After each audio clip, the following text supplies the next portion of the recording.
लोहे को सोने में बदल देने वाला पारस पत्थर नर्मदा नदी में गुम हो गया था। इस चमत्कारी पत्थर के कई रोचक किस्से हैं। पारस पत्थर की अलौकिक कथाएं सदा ही मनुष्य को चमत्कृत करती रही हैं और उसकी खोज के लिए प्रेरित करती रही है। आखिर कौन नहीं पाना चाहेगा ऐसा पत्थर जो लोहे को सोने में तब्दील कर देता हो। पत्थर कभी पत्थर दिल नहीं होते। पत्थर वे हैं जो किसी के सपनों के घर को पुख्ता करने के लिए ठुक पिट कर नींव में चुपचाप गहरे दफन हो जाते हैं। दीवारों हेतु सलीके से चुन जाते हैं। पत्थरों से बनते हैं मंदिर, मस्जिद, चर्च और गुरुद्वारे। ईस मूरत भी पत्थरों में साकार हो सकती है। पत्थरों से ही पर्वत बने और उनसे जीवनदायिनी नदियों का उद्गम हुआ। पर्वत संजीवनी सरीखी औषधियों के पोषक भी हैं, जिनकी दरकार भगवान राम को भी हुई थी।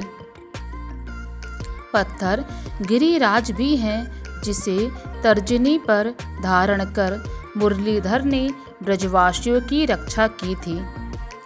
पारस पत्थर मूर्तता है या नहीं, ये बात मायने नहीं रखती। मायने रखती है उसकी विशेषताएं क्या हैं। क्यों ना हम पारस जैसे हों, हमें उसकी संगत से प्रेरणा पानी चाहिए।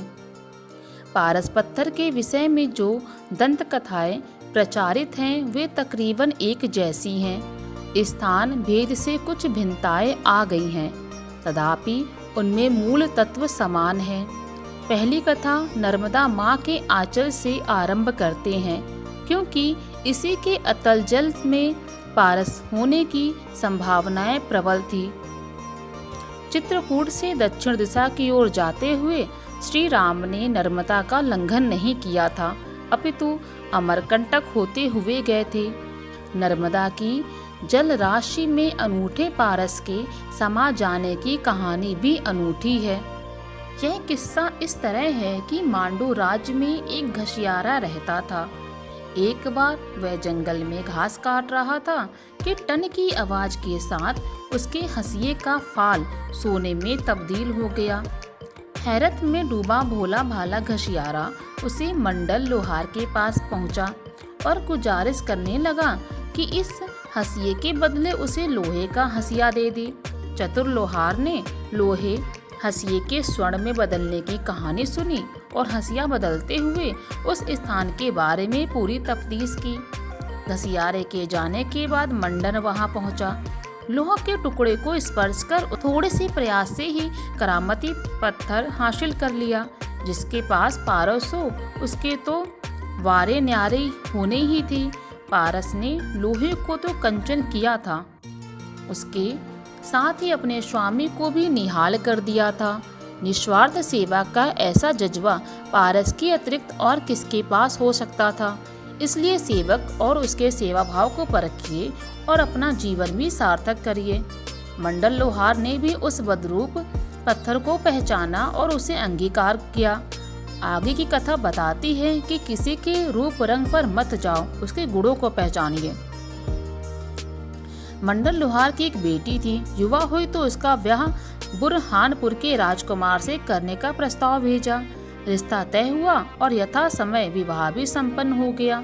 दहेज में मंडल लोहार ने दामाद जी को कुछ भी ना दिया।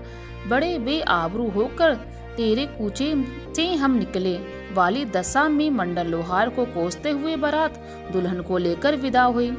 साएं नर्मदा के तीर पर डेरा डाला, पालकी उतारी। राजकुमार ने पालकी का पर्दा हटाया और कुड़कर कहा, किस कंगले खानदान में ब्याह किया है हमने, सोने का एक हार तक नहीं मिला।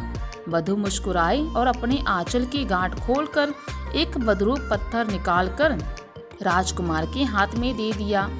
लो, यह पत्थर तुम्हारी ही नहीं 7 पीढ़ों की तृष्णा की पूर्ति कर देगा। उस अनगढ़ बेडोल भाटे को देख राजकुमार का क्रोध 7वें आसमान पर पहुंच गया। इससे क्या सर फोड़ूं? यह कहकर उसने उस पत्थर को नर्मदा की ओर उछाल दिया।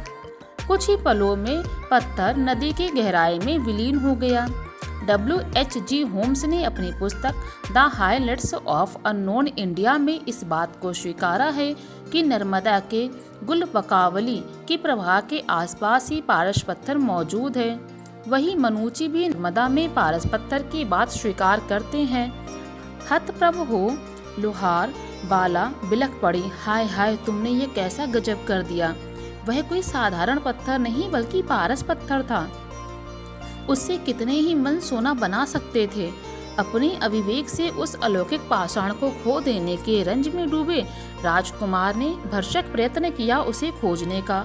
सैकड़ों सैनिक उस स्थान पर उतार दिए गए।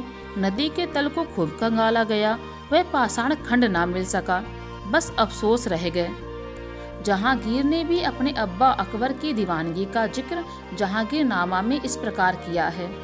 अब्बा हुजूर के फौजी लश्कर में शमशेर नाम का कदावर हाथी था। उसे गुस्सा भी बहुत आता था, अतः उसे काबू में करने के लिए पैरों में लोहे की मोटी मोटी सांकलें बांध दी गई थी। एक बार बादशाह सलामत की फौज ने बुरहानपुर पर हमला कर दिया। नर्मदा को पार करने के बाद देखा गया कि शमशेर की पावों की सांकलें सोने में तब्दील हो गई थी।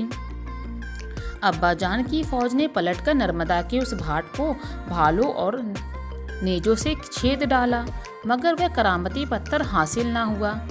ऐसी ही मिलती जुलती कथा दुर्गा पिंडारी की भी है, जिसका रक्त रंजित वर्षा सोने में परिवर्तित हो गया और उसे परख कर विख्यात जोहरी लोहरी मल भंडारी ने आंखें चौड़ी कर उस पिंडारी सरदार को कहा था कि मालिक ऐसा खरा सोना तो मैंने आज तक नहीं देखा। जोहरी के मुख से सोने की ऐसी प्रशंसा सुनकर दुर्गा पिंडारी तो बावला ही हो गया था। कहते हैं कि 50 मील के दायरे में नर्मदा मैया का उसने छपा छप्पा छान मारा, किंतु फिर किसी का बरछा सोने में नहीं बदला। The Maratha and the Pindari war के लेखक J.G. डफ भी इस कथा की पुष्टि करते हैं कि दुर्दांत पिंडारी दल के लाख प्रयासों के बावजूद दुर्गा बैरागी खाली हाथ ही रहा। अंत में एक उपदेशात्मक दोहा, पारस और संत में यही अंतर जान, ये लोहा कंचन करे वो करिए आपू समान। वीडियो पसंद आए तो प्लीज़ चैनल को लाइक एंड सब्सक्राइब जरूर कर दें।